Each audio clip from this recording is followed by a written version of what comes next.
I don't think there is quarrel. We only have differences. And the differences is based on what we agree to do. We agree that we should build a vision that is sustainable, a vision to develop Edo State, a vision that says no to godfatherism, a vision that said one man, one vote, a system that said when we fix that political system, no man or woman will be voted for that will not do the will of the people. That is the vision that we had. But unfortunately, he derailed. So if he's ready to come back to that vision that we collectively agreed to go, I am very, very open. And also, we also agree that we must leave the stage when the ovation is loudest. He has also failed in that.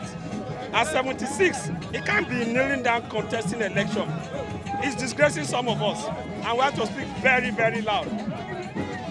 And we need people of experience. From my experience in the legislative arm, we need ranking people as our first level. For the Senate, the only ranking person we have now is Senator Alimekana.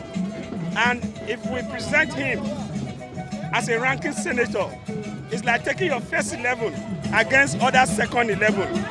As a first 11 and a ranking senator, we are sure that the leadership of the Senate, when it's constituted, Senator Alimina will be one of them.